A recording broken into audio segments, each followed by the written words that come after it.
Okay, so I put up on the screen this software program because I want to show you how this works.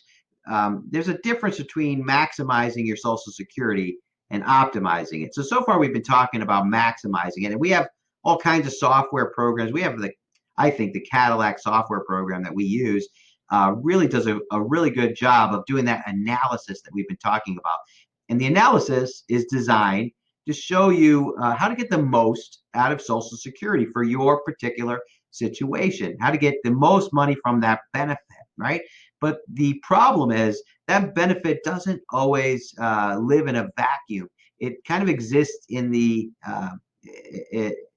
inside of your retirement plan, your income plan.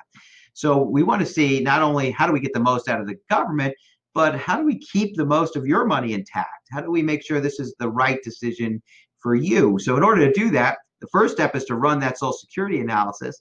The second step is to put it inside of your retirement plan and see, well, how does this affect my retirement plan, this decision? So I'm going to show you kind of a real quick way to do that in 10 minutes or less here. We're going to look at how this can impact your retirement by just plugging in a couple of numbers. So I'm going to give you an example of Sam and Susie Social. Okay, and there, Sam is 61, Susie is 61. They both want to retire at 65. And previously, we've sat down with Sam and Susie, and we figured out that they need about $75,000 a year to live on. That's less than they're making now, but they figure, hey, a lot of our expenses are going to be gone. Our house should be fully paid by then. We have some debts that are going away, and we don't really plan to do anything more to the house. And we think we can live on 75,000 a year, and we've done the math on that. But of course, inflation we got to factor in for cost of living, right? Because stamps and milk and bread and electricity, those all go up over time, right? So we have to factor in for that. So we did, and that's what you can see on this graph. This blue line at the top is kind of our goal. This is what we're shooting for as far as income every year to help Sam and Susie maintain their standard of living. And this red represents, well, right now it's just one big gap. So our goal is to get the red out to see if we can get rid of the red. So let's go and take a look at what we can do to get rid of the red. One of the biggest things we're going to use, one of the big sources of income for Sam and Susie is going to be their Social Security. So we're going to put in their Social Security here, and we're going to use an estimator of their Social Security plan. And we could also type in their actual Social Security numbers if they've gone out and come back and give me those numbers, which is easy to do. We explained that, I think, earlier. So 65, Susie's taking her Social Security 65, Sam's taking a 65, and look, it filled in probably about a third, right, of this gap, of this income need. About a third of it's being met by Social Security, which tells us something. It tells us that it's going to be hard for them to live on $75,000 a year with just Social Security at 65. It's probably not going to happen. They're going to need some other sources of income. So where's that going to come from? Well, in their case, they've been planning for this day, so they've been saving. And Sam's got $350,000 in his retirement account, and he's contributing to that currently at about 6%. He's getting a match from his company, and he's earning interest and growth on that money as well. And he also, on top of his savings there, Sam and Susie also have another 45,000 in an investment account. It's just like a brokerage account. They inherited some money, and they have it a little more conservative, so it's earning only 6% instead of 7%, but they're content with that. Also, Sam has a pension that he's expecting to receive at 65 of about $6,000 a year. So watch this yellow line pop up on top of their Social Security. That's an added income source for them. Now, Susie's also been contributing to a retirement account, so she's got about 55,000 in her retirement account, and she's contributing 3%. She's not getting a match, but that is also growing in the market at about 7% average per year. So we're going to add that in. So You see, with just plugging in a couple of numbers, wow, we really did a pretty good job of getting the red out. In fact, it looks like they're going to be in pretty good shape all the way till about their mid 80s. Right around age 84, they get into a problem of running out of money. Now, it depends on your longevity, right? If you see yourself living into your 90s, they've got a problem.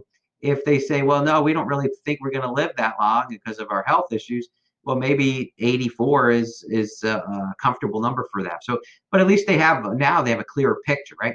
But how does this affect Social Security and that decision? Well, what if they ran a Social Security analysis? And the analysis suggested that, hey, in order for you to get the most out of Social Security, you ought to wait till you're 70, right? We talked a lot about waiting, right? So let's see what would happen for Sam and Susie. And before we do, we're going to look at this. This software is really simple. It only runs 2 graphs. It gives you kind of the when am I going to run out of money graph, and then we're going to look at how much money do I have. So let's say that they have life expectancies. They really don't think they're going to make it too much further past age 78, but they might, and so they're concerned. And if you look at age 78, if you look at how much money they will have at 78 up here in the left corner, it looks like they will have $381,000. So make a note of that somewhere. I'm going to write it down here. 381,000 is what they would have at age 78. Okay. And then we're going to say, well, all right, let's look at what would happen to that if we, instead of collected Social Security at 65, let's say we collect Social Security at 70. And let's go to Susie, age 70. And so now they both waited, and look, the blue line is taking care of a lot more. Probably it's making up about 2/3 of their income needs all the way through retirement. So it is a lot more Social Security income. But what else happened? Well, we could see it from 65 to 70. They still wanted to retire at the same point. Where was all this money going to come from? Well, probably from their assets, right? So waiting to take Social Security, in their case, gives them more Social Security benefits, perhaps over their lifetime. Maybe not if they pass away at 78, but it could if they live longer. But it put a big drain on their assets here in these first couple of years, right? So let's go back to that other graph real quick, and we go to age 78. And now, how much money do they have at 78? If that's where they end up living to? Well, 213,000.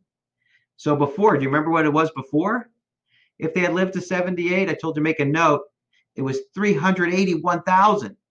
Now they're only going to have 213.